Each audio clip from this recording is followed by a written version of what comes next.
So, in the news this week, one of the craziest stories I've ever seen. And by the way, just to remind the viewers, I worked 13 years in television news and then did 5 in college in radio and newspapers. So you've seen your fair share of crazy stuff. I did 18 years. Yeah. The craziest thing I saw in college was Glenn Rogers coming through Richmond. We'll get to that.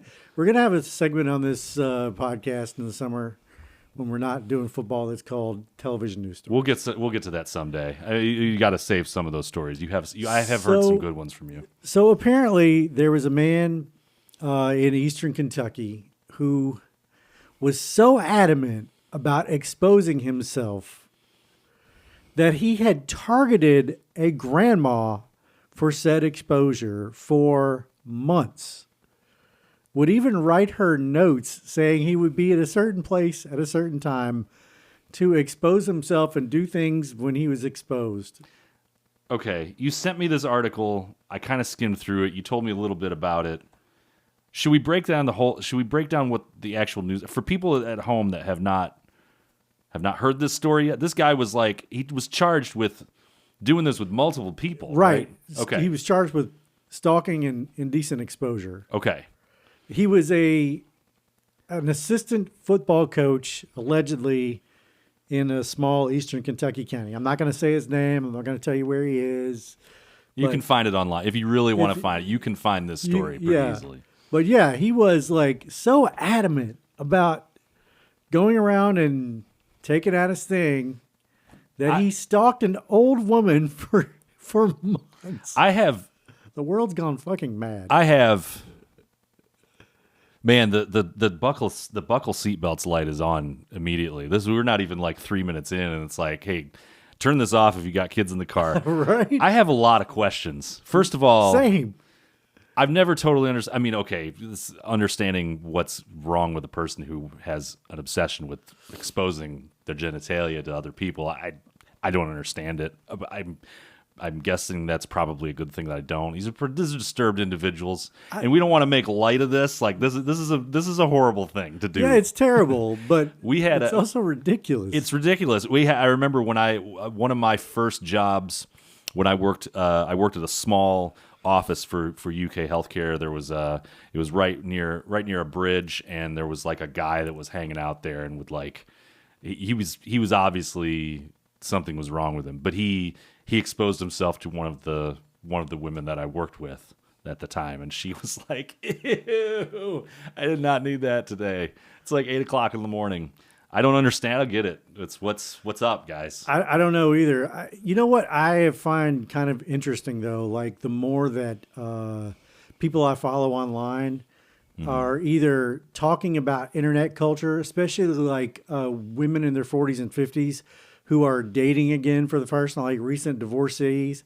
A friend of mine that is a recent divorcee she's been on the apps for I don't know how recent a divorcee she is, but she's been on the apps, and she is a very good-looking woman, and she's very successful. And so the other day on Facebook, she puts up this screenshot of this dude that says, "Hey, you have a really nice set of headlights there. Can I see them?" And I'm just oh man, I'm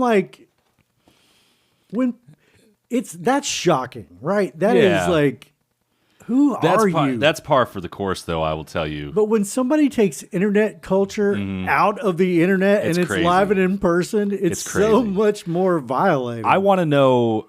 Here's the other question I have. You mentioned that this dude had been planning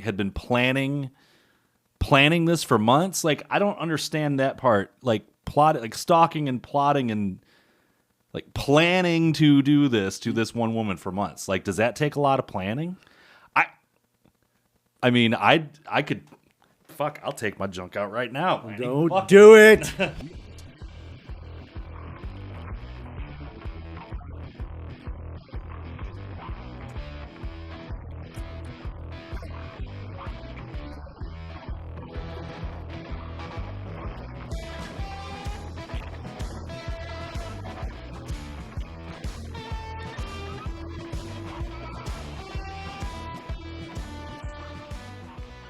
Yeah, I think I know why you're feeling this way, and not because of what happened in the cold open.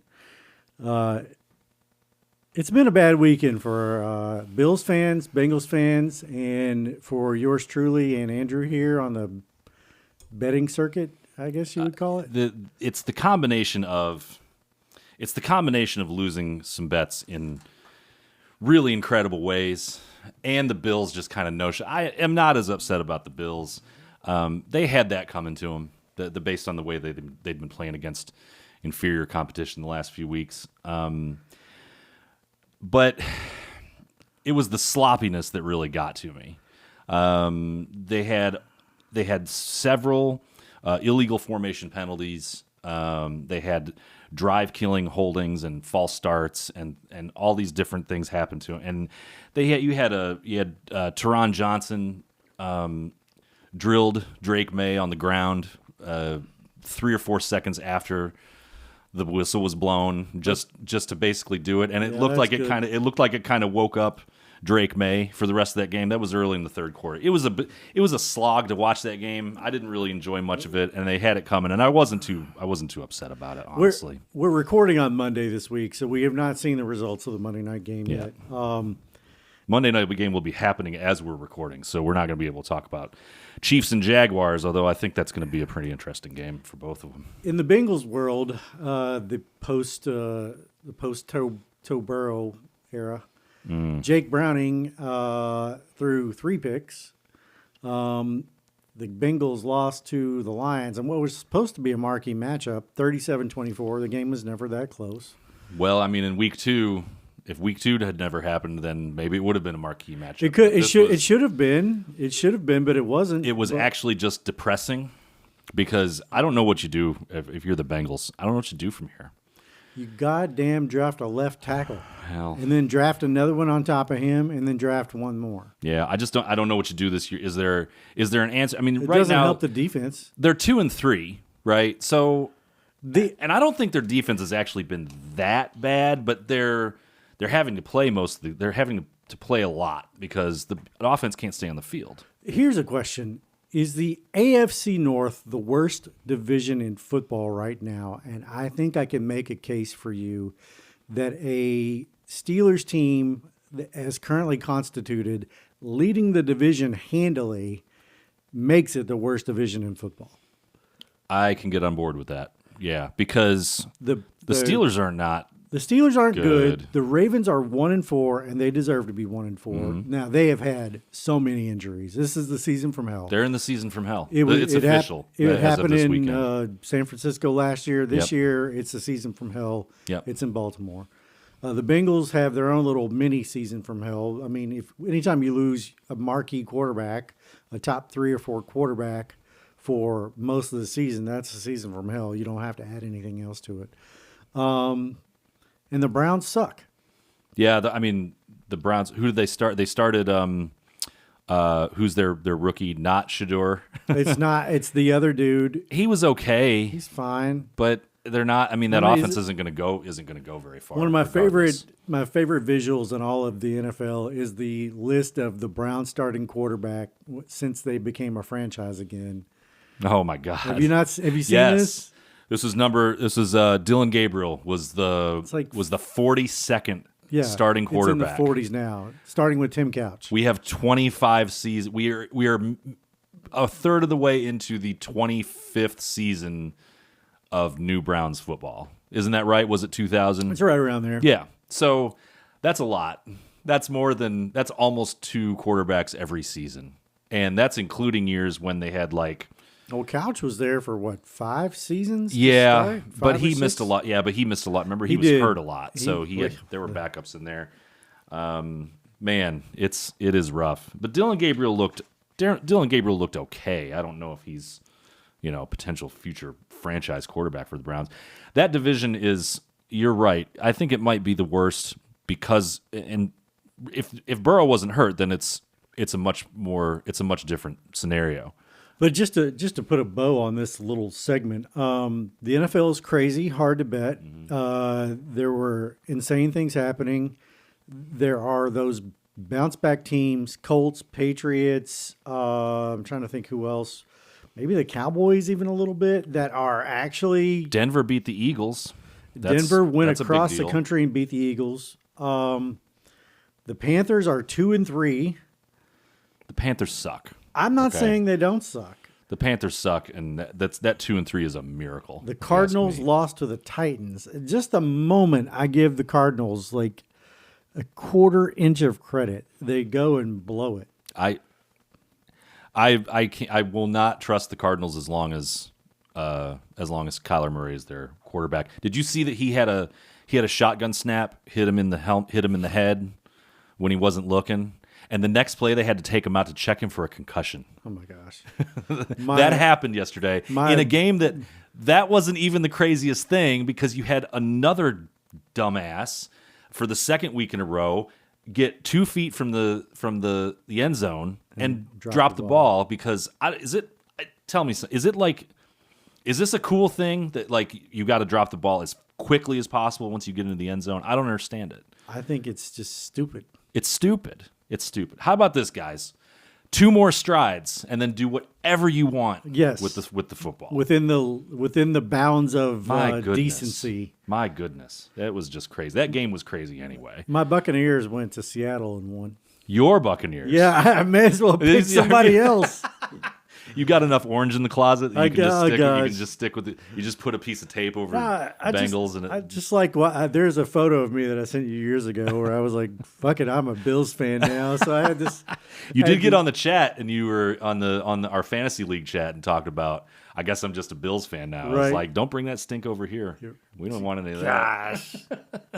But no, we had a rip roaring weekend of watching our bets die. Although I did see we're in this basketball league together. We'll have to explain it some other time.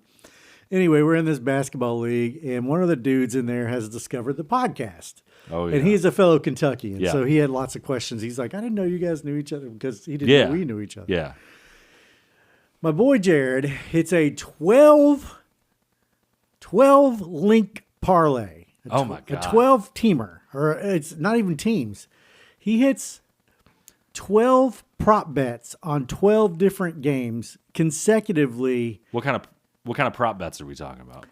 40 yards or over for a player. Player props. Player props. He hit a 12-leg player prop. Okay. 12-leg player prop. They're gonna have to throw him in a lake and Plus- test him to see if he's a witch. Like, Plus 5,423 or something. oh my God, For $5. that's insane. He won 280. That's insane. He won $280 on that. Yeah. Player props. On player props. My goodness. He was like, he told me this morning, he goes, last week I hit 10 out of 12, so I knew it was getting close. So I bet a player prop on every game. And some of them are adjusted a little bit. So like, I love that logic. That makes no sense at all. I knew I was getting close because I hit 10 out of 12. Right. No, dude. Well- that just means that you missed 2. And he it was doesn't- getting dialed in, I guess. He's getting dialed in. But a Okay. lot of them were good like- on him. That's amazing. When Plus you- 5. I've never hit like a plus. I don't think I've ever hit even like a plus 2,000. Well, he had alternate lines on a lot of them. Like a lot of them were like minus 240, minus 300. Well, sure. But then there was like anytime touchdown scorer. Yeah. At least one of those. But it was like 12 prop bets on 12 different games. I've tried playing those player props before, like the anytime They're touchdown. so hard. The anytime touchdown is, I mean, that is the trap of all traps. I don't know what it is about it. I've hit some like, to throw a pick or Right. there's some props that are pretty safe. But man, good on your boy there. That's impressive to hit a 12-legger of anything is crazy. Well, the one of them was it was the Colts. Okay. So that was like the easiest anytime touchdown to hit because the Colts, we knew they were going to put it on the Raiders. Do you want to go through the picks? Do you want to go through our picks? Is there? Okay, there's a lot of things we could talk about with these games this week because it was so nuts. Do we want to go through the picks first and then we kind of pick off some things as we Sure, go? Okay. Daniel Jones might be good. Okay. Indy did look good. I remember last week I said I think I might actually have more respect for Indy, even in a loss to the Chargers because of the Rams because of how well they played, and that showed through big time this week. Well, they stomped. Who do they play? The Raiders. The Raiders. They stomped the Raiders, which is it's maybe they still haven't beaten anybody good because they've not played anyone. But I think that's correct. Who was the quarterback for the Raiders? Geno Smith? Geno Smith. Geno's been terrible. 25 of 36 for 228 and 2 picks. They're banged up. They're that team that's got the offensive line that can't run block or pass block. Yeah. Geno's been pressured about as much as anybody in the league, and Ashton Jeanty is getting hit behind the line on average on all of his carries. Just a side note, whenever I see a team that's owned by a complete asshole or an owner that is in just personal disarray, I kind of root for them to lose. Does bowl cut, does that qualify as personal disarray? I think that is a constant cry for help. The What guy is walks going- around knowing he looks like that. What is going on with the young man Davis's lid? That thing is abysmal. Good Lord. It's like It's like a bowl. It's a bowl cut, dude. It's awful. what was it? Kim Jong Un that had has a particular haircut, and like everybody in the country is supposed to wear that haircut. Yeah, I guess so. Is that what Mark Davis is trying to do?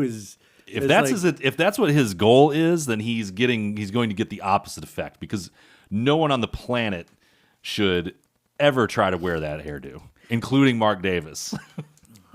So yeah, I'll go with terrible hairdo and terrible personal disarray owner as probably a good team to bet against. Right? Let's run through our picks that failed. Okay. I mean, I had a couple of little things. We both had a couple of individual picks that hit. We just didn't. The parlays were a nightmare. They were a nightmare. I had the Rams, Colts, and Jets. I had the Rams and Colts money line plus the Jets alternate line plus 3.5 at plus 190, and I had 40 pesos on that. And that, of course, the Cowboys stomped the Jets, stomped them. And I mean, there was some. It wasn't even. It was a 20-point game, and it wasn't even as good as. It wasn't even as close as the score indicated, because the Jets threw in a bunch of garbage time points. This is my bias against the Cowboys and said, asshole owners. I got money down on the Jets personally, not just outside of our contest. I got money down on the Jets, who were 0-4 going into the game. I don't know why. I continue to have faith. Yeah, Dak Prescott looks decent. He's Even without CD Lamb, he looks decent. I'm not going to say he's changed my mind, but that offense is really good. It is, and he's playing really well. All right, so one of my bets was Cardinals money line, Chargers minus 2.5, and Lions money line. Mm-hmm. I got 1 out of 3 on that, and that is pitiful. The Chargers. What's going on with the Chargers? Their offensive line is kind of falling apart. That's a big part of the problem. They've got injuries all over the line, and that's making it really difficult for Herbert. I think that's part of the reason we're having such trouble this year, is that the injuries have been just terrible. There's been a lot of injuries. You know what, though? We say this every year. Are there a lot of injuries? There are always a lot of critical offense? There's a lot of offensive lines that are banged up. Yeah. It seems like we have a sort of not a crisis necessarily, but we're getting pretty close to offensive line is getting shallow. It may seem like bad quarterback play, but I don't think that's. I think the offensive line is the case. And if you are an edge rusher and you're making $25 million a year, you're trying to get a sack every game, and those things are disruptive. Yep. And even if you don't get a sack, you move your guy off the spot. Everybody's moving so fast. The NFL game is ridiculously. It's crazy fast. Hard. Yeah. And that was the response on defense to the way that offenses were being designed. Starting basically with the end of the Patriots era into the Chiefs era, it was like everybody's fast, quick passing, deep passing with speedsters, and so the defenses responded with, okay, we're going to get smaller and we're going to get faster. Yeah. We're going to get quicker, and we're going to run 4-man fronts all the time. Sometimes even 3. A lot of defenses. A lot of teams, their base defense was nickel for a while. Yeah, You see a lot of zone, and like Travis Kelce when he was younger, 30, 31, 32 even, he would just go find a place in the zone, sit down and catch the ball. Yeah. They made it look really simple, but it is really hard. Right. So all that being said, I just think we're really struggling to find value in some of these bets. And then we have these clunkers like the Saints come back and beat the Giants. The Saints are the worst team in football. I thought the Giants would win. They didn't. Do you think the Saints are worse than the Dolphins? Yeah, I think they're worse than the Dolphins. Okay. That's fair. I had to ask the question. The Dolphins are bad, though. They're like next to the worst. Yeah. The Ravens are 1-4. I can't believe the Texans went and stomped their guts out. I put Baltimore in one of my picks last week in a 3-leg parlay. I regretted it in the car ride home after we recorded. I was like, what was I doing? What was I doing? We're off track again. Okay. Let's go back to the picks. Okay, back to the picks. All right. Sorry. Well, we'll talk about that's the 3-legger that I missed. Baltimore plus 110, Carolina minus 102, Dallas minus 142. That got me to plus 608. But of course, Baltimore really didn't even look like they were interested in being in that game. They're having the season from hell, and it's starting to look grim because it sounds like Lamar's going to miss another week or two. Oof. It's going to get bad. And Derrick Henry's not. I think my line of thinking on that was with Baltimore was that Houston had not been very good. No, and I think Houston's better than what their record is. Well, their defense is really good, but I kind of was going with, this is where they'll lean heavily on Derrick Henry and get out and take a lead and keep the ball, win the time of possession battle, and it just never happened. All right, go on. Your other 3-leg parlay was the Rams, Colts, and Philly. You had all those with the points. Minus points. You had Rams minus 3.5, Indy minus 3.5, Philly minus 4.5. Yeah, that didn't turn out too well for you either. Nope. 1 out of 3 is not good. No. We can go through our individual bets. You had New England plus 8.5. That hit. You had 10 pesos on that one. Cleveland plus 3.5. They lost by 4. They lost by 4. Yeah. Indy. You had Indy money line minus 330. That didn't do too bad for you. That was good. But it was minus 330, so you didn't get a ton of payout on that, but it was okay. In a week as dismal as this one, it was a little ray of hope. And then you had Philadelphia minus 200, and we know what happened there. I'm really shocked about. We've had Denver on fraud alert all year, and I think this game did not change my feeling or your feeling about Denver being a fraud. Nope. But I think it may have changed our feeling about Philadelphia being a fraud. Philly has this weird habit of only playing one good half of football. And in the second half, now we talked about about the Ravens having a Derrick Henry problem. The Eagles are starting to look like they have a Saquon problem because he had 6 touches in the second half. They were in the lead in a game that they were leading at halftime. The Eagles just they gave him pull it up because he's been missing the last 3 weeks. Well, Philly lost 21-17. So when you only score 17 points, that should be telling. Saquon had 6 carries for 30 yards in the whole game.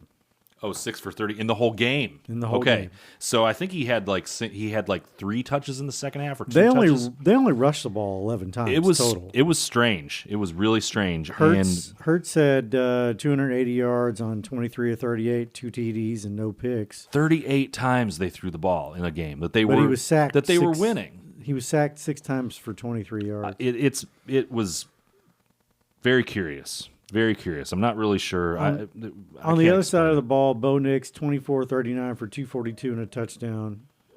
and he was only sacked twice. The parts of this game that I got to watch and actually see Bo Nix. First of all, how old is Bo Nix? He's like 26, or he's a little older for a second-year guy. He has the face of a 37-year-old, which is weird. And I'm telling you, he still doesn't. He's just not doing anything to impress me. Well, no, he's not impressive. He has 1,100 yards, 8 TDs, and 4 picks. His QBR is 54.8, which is 19th in the league. They're not off fraud watch for me. No, I'll tell you that. But they might be getting be getting some company on the list with the Chargers, because the Chargers have got problems. Oh, And that AFC West now gets really interesting. I'd love to go on and see what odds we can get for Kansas City to win the division. oh, let's go look in a minute. But we'll run through my individual picks. I had 3 of these. I had Denver plus 4.5, New England plus 8.5, and Tennessee plus 8.5, and all of them won outright. Which was curious. Cincinnati was the one. I picked Cincinnati plus 10.5. I thought they could stay in that game, and sadly, they could not. But each one of those paid 18 pesos, 18.47 pesos. So I won 55.41 pesos this week, which means I'm adding roughly $44, 44 pesos to my debt, and you are adding more than that, 68.5 pesos. So I'm behind. Yeah, and we're already in still week behind. 5. Let me ask you this: if we both end up in the negative for the year, do we just have to wear each other's hats? I think we should. Okay, I think that's a good idea, think because we I don't think should. we can. I don't think either of us can claim victory if we have not come out positive at the end of this. So we're in the middle of a week. Monday Night Football still is happening right as we're recording this. Right now, the Bills are only minus 450 to win the AFC East, and the New England Patriots are plus 380. Plus 380 is not a bad number. No, it's not. If I gave you 10 guesses, you could not guess who is the still favored to win the AFC North. To win the AFC North. I'll give you 2 guesses. Well, there's only 3 other teams, and it's not going to be the Browns. It's not the Browns. Is it still the Ravens? It's still the Ravens. The Ravens are still favored to win that division. Minus 105. That's absurd. They're 1-4. That's absurd. It is absurd. They are not going to win. They if they get to 9 wins, it'll be a miracle this year. You know what's another good number? Okay, yeah. Let's hear it. Houston Texans are plus 650 to win the AFC South. I might have to put some. I might have to That put a needs little a on that needs a that needs couple a of shekels. sprinkle. Yep. The Chiefs are plus 130 to win the West. They're the favorite. Still the favorite to win the West. Still the favorite. Then the Chargers plus 185 and the Broncos plus 240. I might be doing some updated futures this week. I'm about to do one live as we record. Those are real interesting numbers on those futures. Man, the Chiefs at plus money to win that division. That is tasty. Yep. I might have to look at that. All right, let's take a break Take a break. and come back, and we'll talk about our contest bets, and we'll get to some other stuff too. Okay.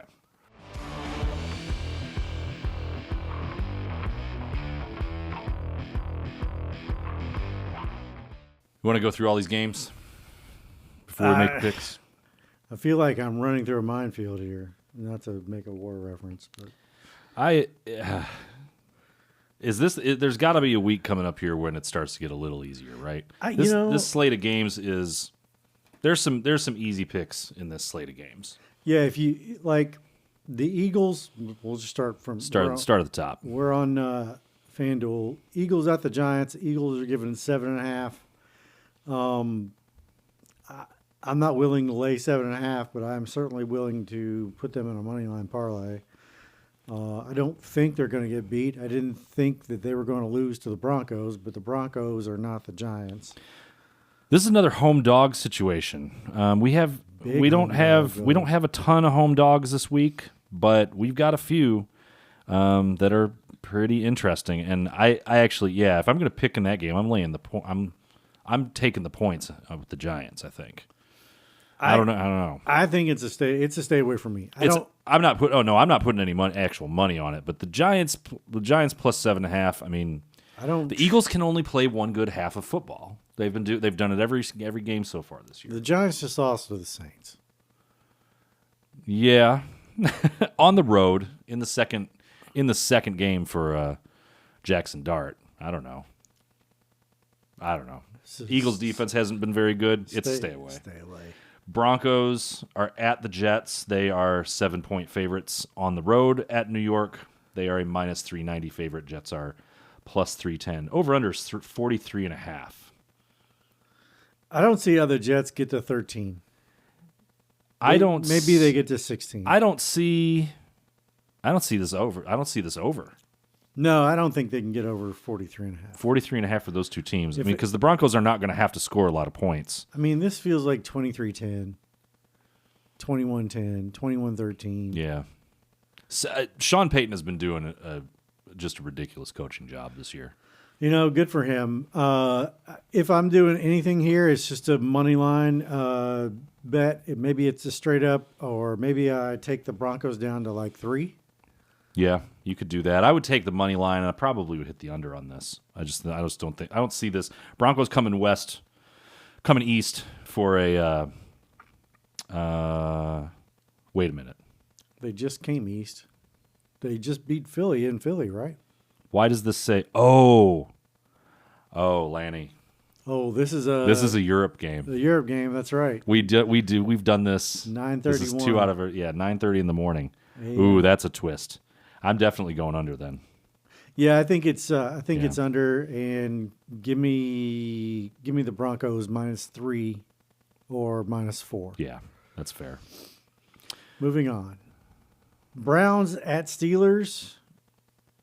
Gosh, I don't believe anybody. I don't believe anything. I don't know what to do. The Browns are 5.5-point dogs on the road at Pittsburgh. Now, Pittsburgh's defense is not very good. Cleveland's offense is not very good.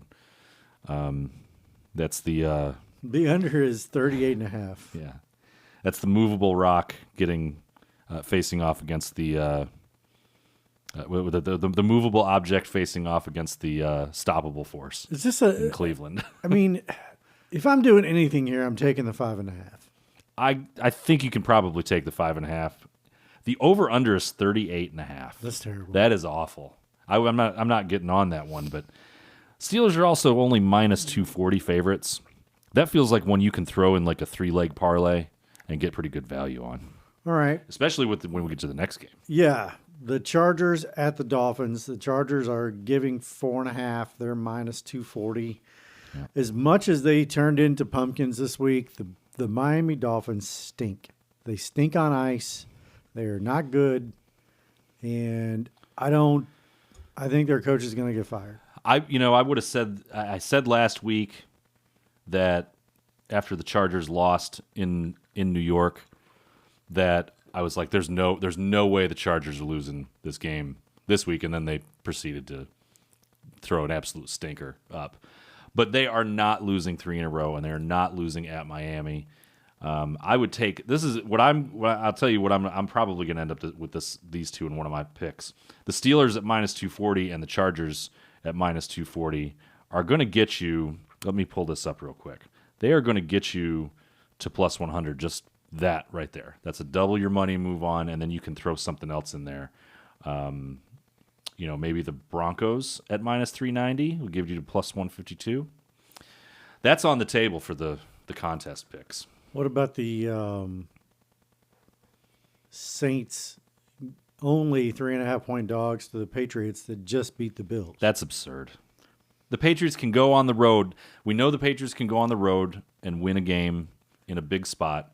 And unless there's some kind of an emotional letdown, which I just don't see happening with a Mike Vrabel coach team, the Patriots are going to cover that 3.5 pretty easily. And you get that for minus 115 instead of the minus 210 for the money line. Yeah, I think I'm definitely willing to lay the 3.5 here. Yeah, that it feels like could be like a 28-14. Is it the only thing is it a trap? Is it a trap with that 3.5? They're all professional teams. Yeah. but the Saints have not shown anything. Nothing at all. Okay. Yeah, I like the Patriots there too. All right, -3. I'm just putting this in my phone real quick. Okay. Well, I'll start talking about Seahawks at Jacksonville. We don't know what's going to happen. We don't know what's happening in the game tonight. Chiefs at Jags. So that could. This line is Jags the Jags are 1.5 point dogs at home. They're -1. Both teams, Seahawks and Jags, are -108 money line. Over unders 44.5. That's as close to a pick 'em as you can possibly get. It is. Vegas. I like that over. I like 44.5. Both of these teams have shown they can score some points, man. But we'll have to Darnold. see. Sam Darnold. I don't know what to do with that one. I feel like if I'm doing anything, I'm taking the home dog. I'll take I'll take it money line -108. And I'm taking the Jags. The money line is the 1.5 point. The plus 1.5 for the Jaguars is actually -120. The money line is it was -120, and the money line is -108. So I don't know when they're that close. Seahawks coming west. I'm coming east. That's about the For a 1 furthest they o'clock can game. travel. That's about as far as you can travel in the league. So that's worth keeping in mind too. I don't know if I feel comfortable about that one without knowing the result of the Chiefs and Jags tonight. I don't know if I'm going to throw that in any of my picks. Cardinals at the Colts. The Cardinals are getting 6.5 after they laid an egg this past weekend. The Colts are juggernaut at 4-1. 6.5 is too many for me. I think I would take that down to maybe 3.5. It's too many for me too. The Colts shouldn't. We still don't have any evidence that the Colts can beat good teams. And I don't know whether Arizona qualifies as a good team or an okay team or the good bad team. I don't know. But 6.5 is a little bit too much, even at home. Too many. Yeah. I would take them at -275. I would take the Colts at -275 money line, though. Yep. Rams at Baltimore. Oh, Baltimore. Baltimore is probably without Lamar again. Probably without Lamar. Kind of without Henry, even though he's still on the field. I think the Rams are actually pretty good. They're +7.5 dogs, the Ravens, at home. 7.5 at home. Now, +290 is the money line for the Ravens, -360 for the Rams. But Rams coming east to play a 1 o'clock game against the Ravens. Still feels like 7.5 might be a little high, given that the Rams they can kind of play with their food a little bit themselves. They've gotten themselves into trouble in a couple of these weeks where they've just not been able to finish off drives. If you did an alternate spread on that and took the Rams at -4.5, it's -178. I kind of like that. -4.5 gets you to -178. Okay. Yeah. I could see that. That's a good compromise. Although you're putting it in that weird 4.5, like Vegas is trying to trick you line. Vegas is always trying to trick you. It's always, yeah, it is. I might even take it to 6.5. I think they can win by a touchdown. I just think more than a touchdown it might be a little more risk. Yeah, it's a lot more risk. We ready to move on from that one? The Cowboys are 3.5 point favorites at Carolina. Why is Carolina only getting 3.5 in this? Because they just won. But we don't think. I mean, as much as we dislike the Cowboys, we don't think that they're only 3.5 points better than Carolina, even on the road. The over/under is 49.5. Well, yeah. So they think it's going to be a shootout. There are quarterbacks that I believe can take advantage of that Cowboys offense. Bryce Young is not one of them. I'm taking the points. I'm not taking the points. I'm laying the points and taking the Cowboys in that one. I don't know if I would touch the over/under, but God, Panthers are only plus 160. What's going on here? Is there something? Is there an injury we don't know about? I just don't think the Cowboys are very good. Well, Their no, I defense mean, is nothing. no, It's they're terrible. they're an 8 or 9 win team maybe. Yeah, I think I'm starting to believe in them a little bit more. Well, Dak is playing really well. He's you playing well. have to give him that. He's playing really good football Without CD Lamb. without CeeDee Lamb. And when did they get this? They still are going to be without CeeDee Lamb for a few more weeks. I know it was like 4 or 5 weeks that he was supposed to be out. That was 2 weeks ago. So I don't know. I like the Cowboys and laying the points in that one. The 1-800-GAMBLER game of the week is the Tennessee Titans at the Las Vegas Raiders. I don't care versus I don't care. The Raiders are miraculously a 5.5-point home favorite The Raiders should not be favored by 5.5 points over any over most college teams. So This is insane. I can't figure out this line. This doesn't make any sense to me. So if I'm picking this, I'm taking the Titans and the points. The Titans just won. If you're picking this, I'm coming over to your house. I'm taking your phone and I'm shoving it in the couch, and then I'm calling 1-800-GAMBLER because you should not be touching this game. I'm not this is betting crazy. that game. I'm just saying if I did. Side note: how many is Brock Bowers? I know he's been hurt. Is he guilty of like mass murder or war crimes or something for what he's done to all the fantasy owners that took him in the second round, like me? I mean, there's got to be retribution for this guy at some point. You know, right? I think I'm going to say the most conservative thing I've ever said. If you took Brock Bowers, that is on you.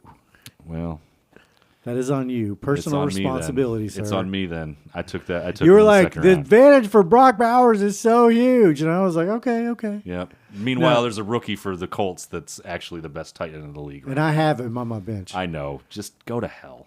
And he's not even playing. Though. You have him on your bench? Yes. Why do you have him on your bench? Because I have Travis Kelce. Put that motherfucker in. Oh, God. We'll get to Travis Kelce a little bit later for a different reason. Anyway, don't bet that game. Tennessee and Vegas. That sounds Horrible. awful. And it's a 4:00 game. It's one of the 3 4:00 games. God bless all of you who live in an area where that's the only game that's available on your local TV station. Niners at Bucks. Give me the Bucks and the -3. Yeah. I'm going with the Bucks. Yeah. I'm going with my guys. Yeah. The Niners have got to fall apart at some point. It's what's going on. This is almost as good of a coaching job as Sean Payton is doing in Denver. I agree. I'm hats off to the 49ers. I have a longtime friend that's a huge 49ers fan. And she's a diehard, but I think the wheels have to come off at some point. And the Bucks are just go ahead. I think 4 of the lug nuts are off. The Bucks are just they're winning these games that I mean it's just I've heard arguments that that Baker should be the leading MVP candidate. He's right now. tough as nails. I can't disagree with it. I mean, Josh Allen's doing Josh Allen things. He's always going to do that kind of stuff. But the Bills haven't been all that impressive, and Baker is he is willing this team to wins and getting close in the ones that they don't win. I like it. I don't understand why they're only 3-point favorites, other than the fact that the 49ers have just been playing well. And I like Tampa Bay laying the points, and I like them at the -156 money line. All right, I'll say it. Bengals at Packers. Don't touch this. Don't do it. Don't. The line. There's no way to get value from it. The line is 14.5 in favor of the Packers. I would entertain arguments for that line being both too high and too low, because there's no telling what's going to happen here. I mean, okay. Let me rephrase that. We know what's going to happen here. There's Jake Browning is going to throw 2 to 7 picks, and the Bengals are going to lose. How many picks they lose by, who knows? So this week they lost on the box score said 37-24. Yeah. The box score lies. Yes. They could have lost that game 37-13. They were never in the game. No. And that was at home. and against a Detroit team that I think is better than the Packers. Not a lot better, but better. This week they're on the road in Green Bay, which is a notoriously tough place to play. It's a 4:30 game. It's going to be cold. It's actually going to turn cold. Is it going to be week. cold? Okay. I'm not willing to lay 14.5, but I just don't see any way the Bengals win this. There's no way they're winning it, but I'm still not touching it because of the 14.5 points. I think that's still too many. I mean, Green Bay could read this situation as like they're up 24-10 in the fourth quarter and they just take their foot off the gas. And they've got the ability to run out the clock because their ground game is good. It's a garbage time touchdown nightmare if you are going to lay 14.5. Yeah. What do you okay, let me just real quick. If you're the Bengals, are you entertaining the idea of trading for a quarterback at this point at all? Is it just too late? I don't know that it's too late, but to what end? Yeah. Okay. To what end? Okay. The AFC North is gettable still. Well, that would be the answer to what end, because the AFC North is still gettable, right? Because they only have to go if they go 500, and then Burrow gets back in early December. You could have him for the last 4 games, and you end up 10-7, and you win the division. Maybe, I don't know. If you look at it realistically, though, do you think their defense is up to the challenge? Do you think their offensive line is up to the challenge? Offensive line is the bigger issue than the defense. I think the defense, we don't know a whole lot about them because they made improvements. They made some, incremental improvements this offseason, but then they're immediately playing with this weight around them that they're the only unit that's gonna be on the field for most of the game. So I don't know. I don't know how much we know about the defense. This is the other question. If Browning ends up, it's time, Burrow's healthy, and they're 3, let's say they're like 3-9. Do you even bring Burrow back, or do you just let him sit? No, you don't. Okay. If there's no hope, you just say, "See you next year." You put him on the active roster. Reset. You put him on you put him on the active roster, and then you don't dress him. That way, he gets his credit for the season. Yeah, that is part of it. Okay. I don't know. Man, it's grim. It's really grim. Let's move on. Lions at Chiefs. Give me the Lions. They're road dogs. Fine. I'm willing to take the 1.5 that they are giving up at -120. Give me that 1.5. I would go ahead and bet the money line though. This is the Sunday night game at Kansas City. Lions are the money line on this. Lions are -106. Chiefs are -110. This is essentially the new version of a pick'em. Over under is 50.5. I don't want to get into the over under for myself. If I'm choosing one, I'm going probably over. I was leaning towards just staying away from that because you could have the Chiefs revert to that not able to score offense. 31-20. That's my 31-20. prediction. And that puts it at 51. In favor of the Lions. In favor of the Lions. That's fair. I think the Lions win this one. That's going to be a fringe. I might take the Lions money line on that just as an individual bet. I just did it. Okay. Buffalo Bills at the Atlanta Falcons. The Bills in a bounce back game. I think they will be angry. This is the they'll be angry. There's a double Monday nighter. I'm going to be angry if they go into Atlanta and they blow it against this piece of shit Falcons team. Oh my God. It's a double Monday nighter. Yeah. I'm on the Bills. I lay the 4.5. No problem. I'm on anything that involves them not wearing those uniforms on TV anymore. I like those. I liked how they looked, except when you had the full field shot, you couldn't see the numbers, you couldn't see the logos. It was only when they zoomed up close. Yeah. They spent 2 years developing all these rivalries jerseys for the NFL. Did I tell you this? Yeah. 2 years they spent developing these jerseys. Not one time could they have said, "Hey." So nobody looked around the room and said, maybe we should throw these jerseys on a couple of actual humans and just get some test footage and see if they look good on TV. Because they didn't. They did not look good on TV far away. Yeah, we were close, talking. Up close, you could see them, but I really like the helmet. The helmet's great. But it's a little too white. Soon as the little mini helmets for those alternate helmets come out, I got a spot right up here reserved for them. I'm going to stay away from this game because I don't like what I'm seeing from the Bills right now. They fucked around too much, man, and they were sloppy. And it was a home Sunday night game, and they looked, other than Josh Allen, they looked pretty bad. It came out today that Keon Coleman, their wide receiver, was benched for the first drive because of discipline, unspecified. Jesus. So there are little things that make me worry here, and the defense is still pretty banged up. I'm not worried about them long term because they're going to get a lot of guys back on defense. On the flip side of that, minus 215 for the Bills might be the best value you're going to get on all year. So keep that in mind. But I don't think I'm touching it. I agree with that. The Bears are getting 4.5 at the Commanders. This is the second Monday night game. I don't believe in the Commanders just yet, although they did just beat the Broncos, who we have had on fraud alert from day one. Yep. The Broncos, who then turned around and looked like they should be taken off fraud watch against the Eagles. So go figure. This is, again, where we don't know anything and nobody's good. The Bears are getting 4.5. Mm-hmm. The over's 49.5. I think it's under 49.5. Because that seems like a lot of points. That's a lot of points for these two teams.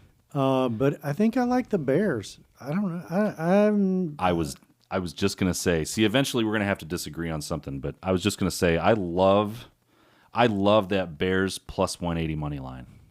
I just like it a lot. You want the money. You want them to win outright. I'm taking to win outright. I think they can win this game outright. I think the Commanders are. I think the Commanders they just haven't shown me a whole lot so far. I'm taking the Bears and the under. Okay. Bears plus 4.5. I'm taking the points. Okay. That's all of them. Do you want to take another break? And we'll take a break and we'll come back with picks and do some Gen X stuff and talk about one of my favorite films, Heat. Yes. Should be one of everybody's favorite films, but yeah. We got a lot more. We got a lot more off football topic stuff to talk about this week.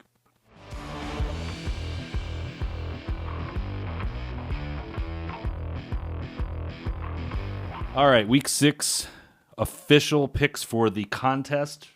Lanny, are you master of your domain? Oh, gosh. Because I'm not. No. Because we are both in the red, and we were climbing. We're inching back towards the positive last week, and then we both had the week. Is it a gambling season from hell? Similar to what's going on with the Ravens? I don't know if you remember last year. It was like week 6, 7, 8, 9, 10 that I started to hit my groove. But yeah, it might take a while. Nobody's good. That's the thing. Nobody's good. Yeah, it's hard. It's when we put people in a circle of trust. Yep. Like, who do you have in the circle of trust right now?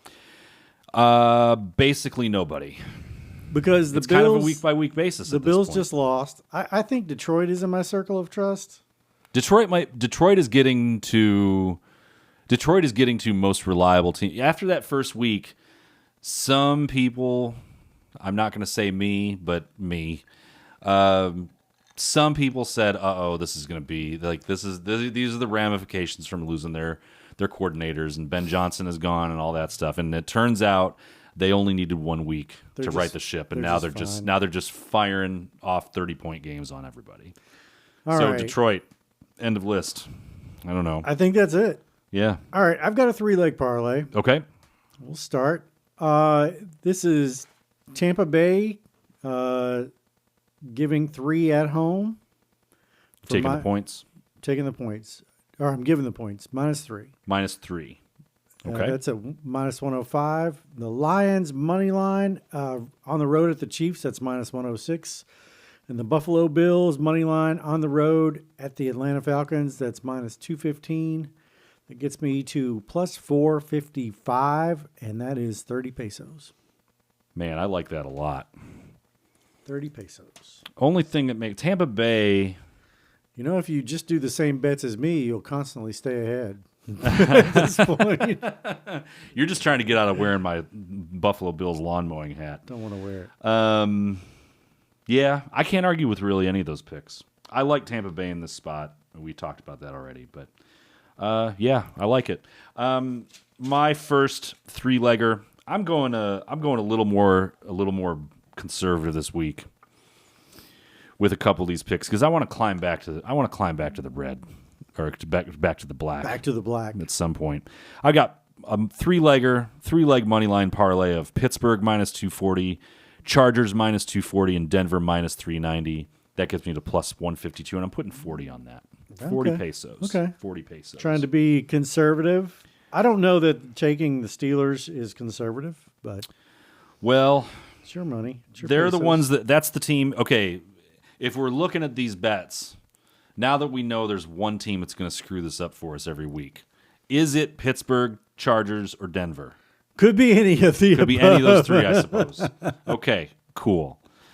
The safe bet that has zero safety to it. There's no safe bet right now. Okay. I swear. That's really been our bugaboo. There is no safe bet right now. It has. Yeah, that's pretty much how it's gone. All right, give me your next one. I got another three-leg parlay for 30 pesos. This is the New England Patriots at the Saints, minus 3.5. That's minus 115.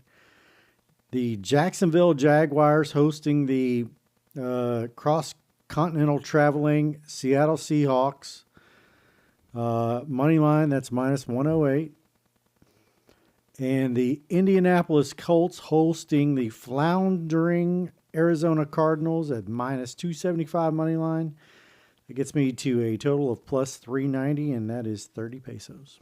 Man, you are racking up the 3-to-1s and 4-to-1s this week. I like it. You're going hard. You're like I gotta do something. Like, I need some dunks. I feel like it's gonna I feel like these always end up taking off for me.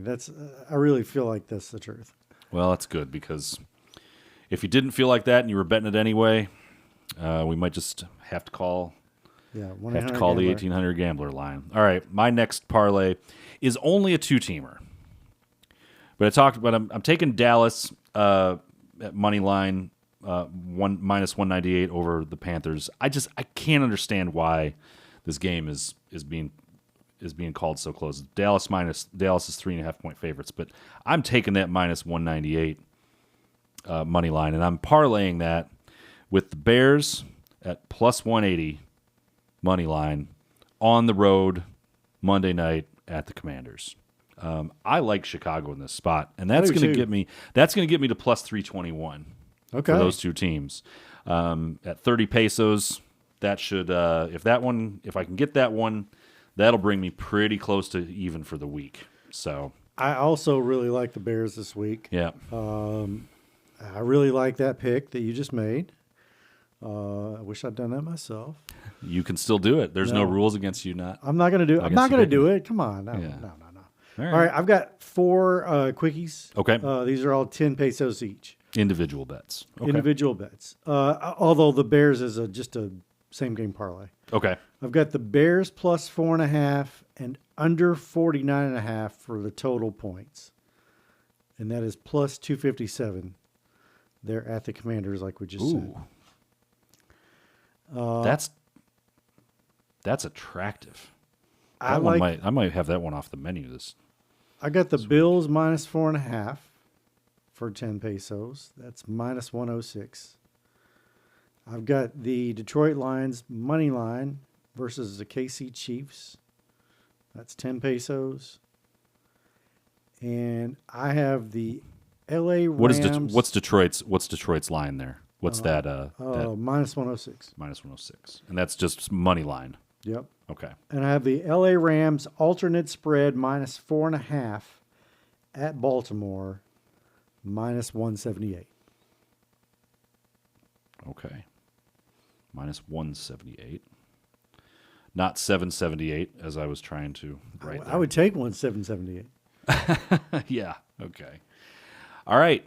Let's see. Do I have one left? I do. Okay. I'm sorry. I got 3 individual picks left. I'm taking the Philly alternate line minus 6.5. They're actually minus 7.5. So you dropped it, but I dropped it by 1 point because I think that's about a touchdown game, and that gives me minus 146. Putting 10 pesos in that. I've got the Chargers minus 4.5 over the. Let's see, who are they playing? Over the Dolphins on the road. Minus 4.5 for Chargers. That's minus 118. And New England. I'm actually going the opposite direction. Oh, here we go. New England is minus 3.5 favorites on the road at New Orleans. I'm taking them at an alternate line of minus 6.5 because I think they win by a touchdown, and that gets me plus 130 for those. All three of those are plus 10 pesos. This is I'm going the other way, man. I'm getting a little risky. We have not done a lot of that where you move the line to make it a little more challenging, so you get a little more value. I like it. I like that a lot. Well, we haven't gotten a lot of lines where we're like, that's too low. Like, that team's going to win by a lot more. Because a lot of them, like, you can more or less trust the line when you look at it on its face. This one, I'm like, nah. I saw enough from Jake May this week against Buffalo. He looked good. Yeah, they're winning that game by more than a touchdown, more than a touchdown for sure. So we have so those are the picks. That's the picks. And at the end of this, this season, we're going to burn this log. Oh my God. It's littered with cross-offs. I've thought about just taking all these pages and ripping out and being like, I don't know, I guess we're going to have to start over. It's brutal. It's brutal. But the good news is, like almost all the other gambling shows that I listen to, everybody's getting slaughtered. Yeah, I think everybody's getting crushed. I think that's been par for the course. The only winner this year has been Vegas. Not the Raiders either. No. So the only thing they won is the contest to get Tom Brady to be their owner. Good Lord. How's that working out? If you'd said Pete Carroll and Tom Brady teaming up, if it was like 2016 and somebody told you in 8 years, Tom Brady and Pete Carroll are going to team up, Brady's going to be a part owner and Pete Carroll's going to be coaching the team, what would you thought of it at that point? I love a good comeback. And when Michael Jordan came back to the Wizards, I was very excited, if you remember this so many years ago. But the shine got off that pretty quick. Ooh, very quickly. Yeah. And I feel like a 70-something-year-old Pete Carroll is not the same as a 60-something-year-old Pete Carroll. It's starting to look that way, yes. Yeah. And Tom Brady as an owner doesn't do much for me because I feel like Tom Brady, while he is a smart guy and the greatest quarterback that we have ever seen, I don't know what he brings as an owner. But I do have one comparison. Seeing Tom Brady as a broadcaster versus the player, I know which one I'd prefer, even today. Yeah. If Tom Brady walked out of the booth and onto the field, I would be excited for that. Watching Tom Brady in the booth or as an owner does not excite me. No, it doesn't. Well, he's not very exciting when he's talking in the booth either. So, yeah, I mean, he can't really do anything as an owner anyway. So, who cares? And it's the Raiders. Yeah. Speaking of talking in the booth, we have a little announcement. Oh, man, yeah. So I do color for the Frankfurt Plant Board, and they have a local cable channel in Frankfurt where they have 3 high school teams in town. They have the Frankfurt Panthers, the Western Hills team, and the Franklin County Flyers. This is Frankfort, Kentucky, by the way. Frankfort, Kentucky. For all of you, for all of the international.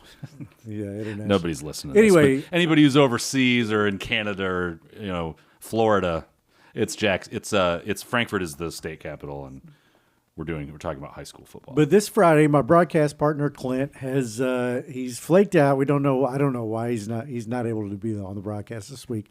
So I'm going to be the play-by-play guy for the game of the week in Frankfurt. And they said, "Do you have somebody in mind to do the game with?" And I was like, "Let me make a call." And so my partner Andrew is going to be the color commentary on the game. And this is the first time we're ever calling any level of football together. It's like the extremely poor man's version of Mike and Mike when they called like a couple Monday night games about 10 years ago. So I should say that now you have plenty of broadcasting experience. Tons. I have done this podcast for including the practice sessions like a few months, and I did for a very short time I helped host a monthly music show at the old Tipsy Cow bar that I used to own. It was called Overtones Live. Shout out to Renee and Warren Cobb. I did that for a little bit. That is basically my only kind of broadcasting thing.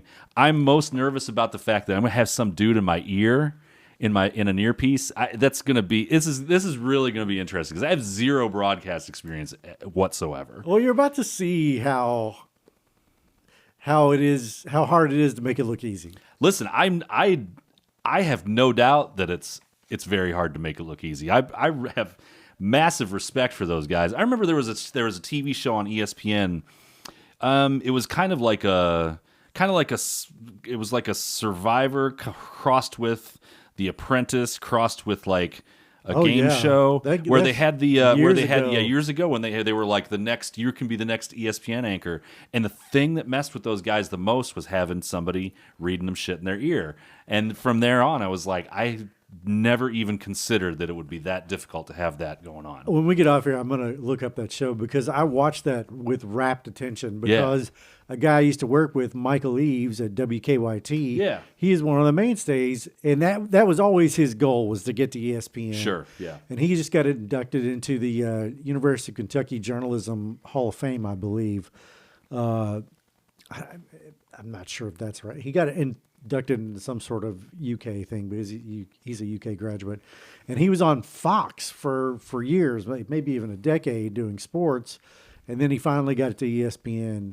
Local Fox, or was he doing national? No, he was like Fox Sports. Okay. But he did finally get to ESPN, so I worked with him at Channel 27 years ago. Well, the guy that won that ESPN show actually was a Sports Center anchor for on and off for some a while. Period of time, yeah. But I need to look it up because I watched that show and I really wanted to watch it. If you can hear the dogs drink. Take a drink. Cheers. That's Francis out there. He is a menace. He is. All right, so we're broadcasting football. You can go on to YouTube Friday at 7 Eastern. No, I'm sorry, 7:30 Eastern. We probably should get that right. And it's the Cable 10 Game of the Week. Okay. And if you just look up Cable 10 Frankfurt, you'll find us on YouTube. All right. You were supposed to go see a movie, and I think we talked about it last week. You were supposed to go see One Battle After Another in the IMAX theater. And you were undone by the Taylor Swift era. Yep. So tell me about that. So Aaron and I were planning on going to see One Battle After Another in IMAX, which this is the new Leo DiCaprio. The new Leo. It's Paul Thomas Anderson. It's like basically a big action movie with something that he's not really done, but in the style of Paul Thomas Anderson, Leo DiCaprio, Benicio del Toro, and when I went to get tickets on the old Fandango, I was looking up and I was like, what? There was like one IMAX time. It was like 10 p.m. And as I'm scrolling through, I see this one that's got like 15 or 16 or 18 showtimes listed and a couple IMAX. It was the Taylor Swift album release party for Life of a Showgirl. And it took up, like, no other movie had more than like one or two showtimes. And it was because of Miss Taylor Swift, who, look, I have no issue with the future Mrs. Total respect. I have no qualms with the future Mrs. Travis Swift. I think she's great. But she fucked up my movie night, man. And I really wanted to see that movie in IMAX. And now, like, Aaron and I were like, well, we'll just go next Thursday. This Thursday is our wedding anniversary.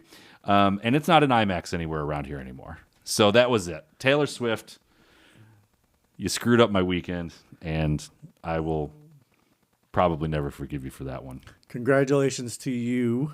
Yeah. I'm not so sure about congratulations to Aaron, but congratulations to you. No, that's fair. That's fair. No. By the way, how many years is it? 21. This is 21. 21. Yeah. I remember that. Yeah. I remember that because I was in that wedding, and the dresses were the ladies' bridesmaid dresses were like this really cool, like an auburn color.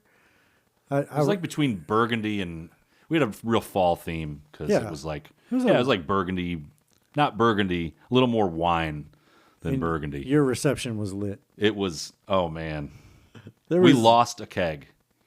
This is a keg that just we bought. Somebody went to the liquor store And at brought- like 12:30, bought a keg.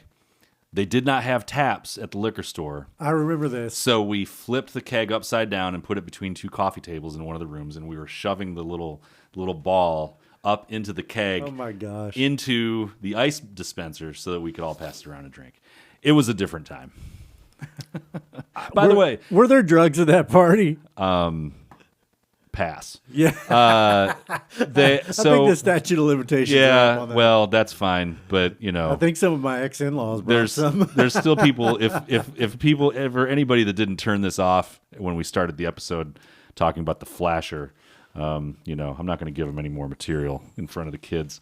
Speaking of weddings, I had this thought that I just wanted to throw this out to you. Should Travis Kelce take Taylor's last name and be Travis Swift for his last season next year, and change his number to 89? How many jerseys would that rocket to the top of all Swift time? and 89? Swift and 89 on a Chiefs jersey. I mean, That is selling 3 billion jerseys. if it's about making the money, then Yeah. yeah. Okay. Sure. Just throwing it out there. I don't. Taylor Swift is in that category of people in our lifetimes that will never be able to spend all the money they've made. Oh, no. She's been well past that for probably 5 damn near a years? decade now. Yeah. I think she's 32 or 3, Yeah, something in that range. and he's 36. He's 36. Yeah. Yeah, that'll be the wedding of this century. Oh my God. It'll be like the royal wedding. The royal wedding will probably not have quite as many views as the Swift Kelce wedding. If it's even available for public consumption.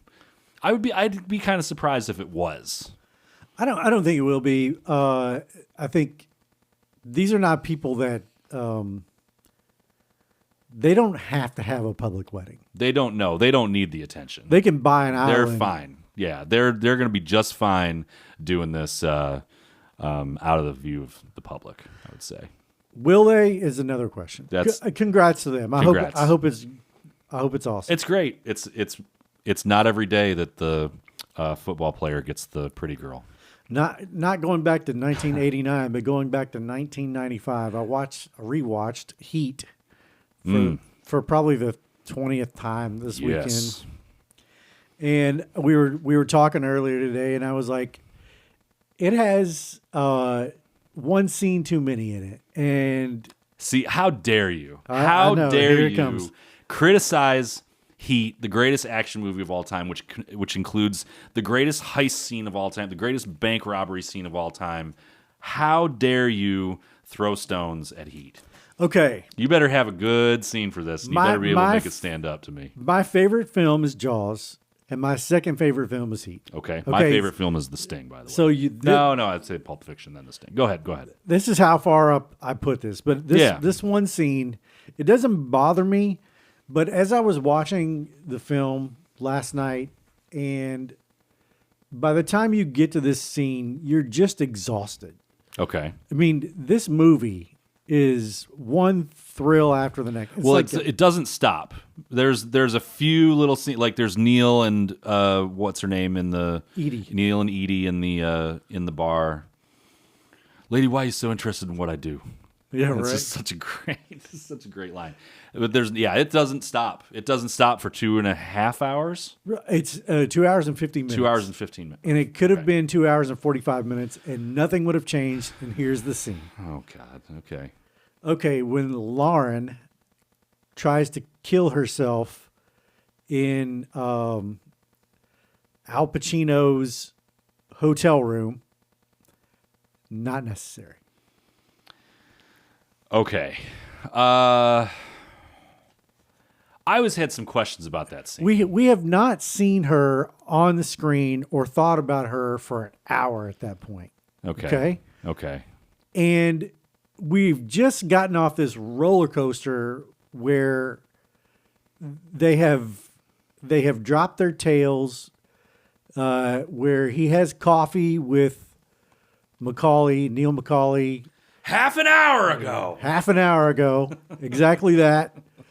And he's like, everybody, all their tails are dropped, and you're like, I don't know where this is going next. He's just moved out of his house. Okay. Yeah.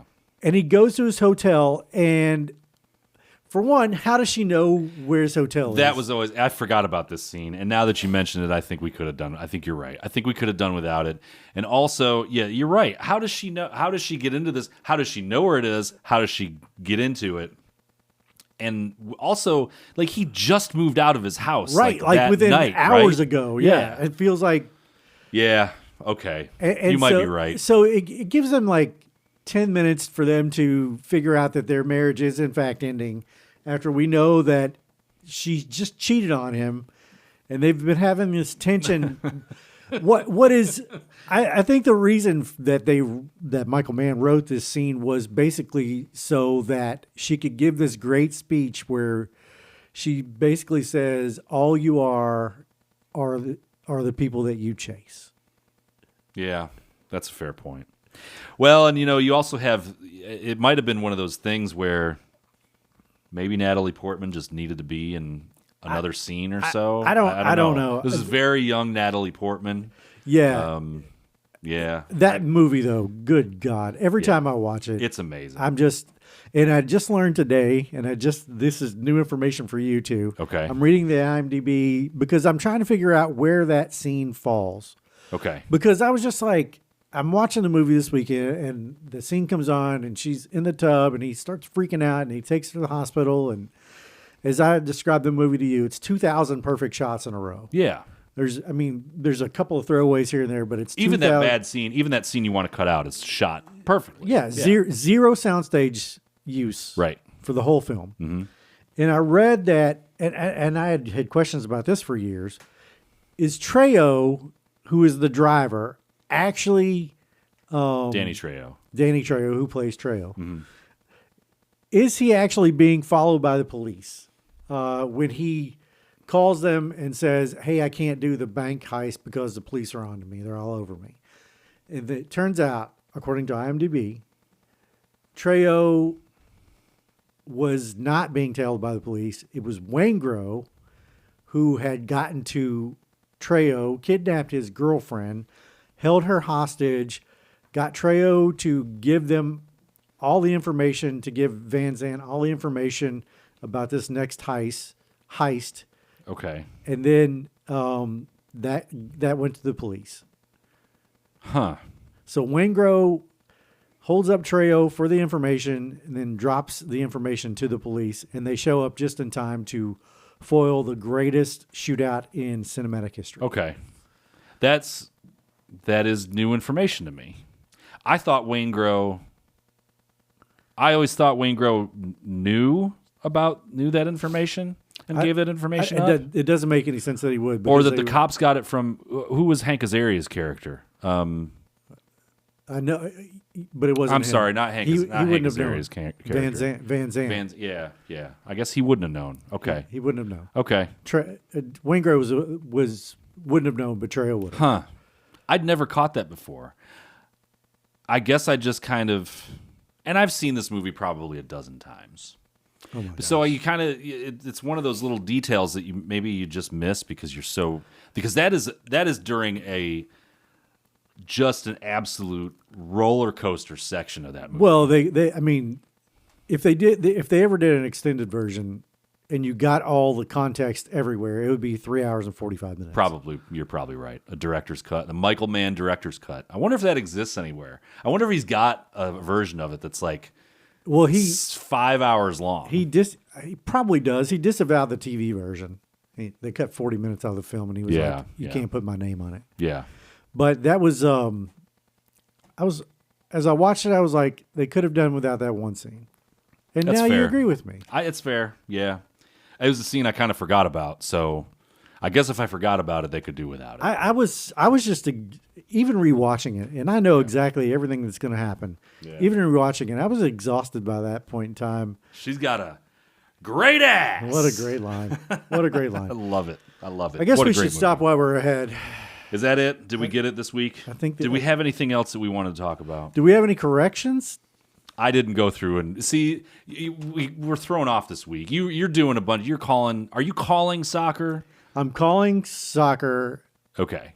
I'm busy this week. This is I the have- whole reason. The whole reason we're recording have- on Monday is because you've got Tuesday, Wednesday, I have Thursday gigs. 2 soccer games on Tuesday, 2 soccer games on Thursday, a football game on Friday that we're doing together. Yep. And then we get a break. Yeah. Okay. So it's a busy week. Yeah, we'll be thoroughly exhausted by the time we record next Tuesday, and so make sure you tune into that. Like and subscribe.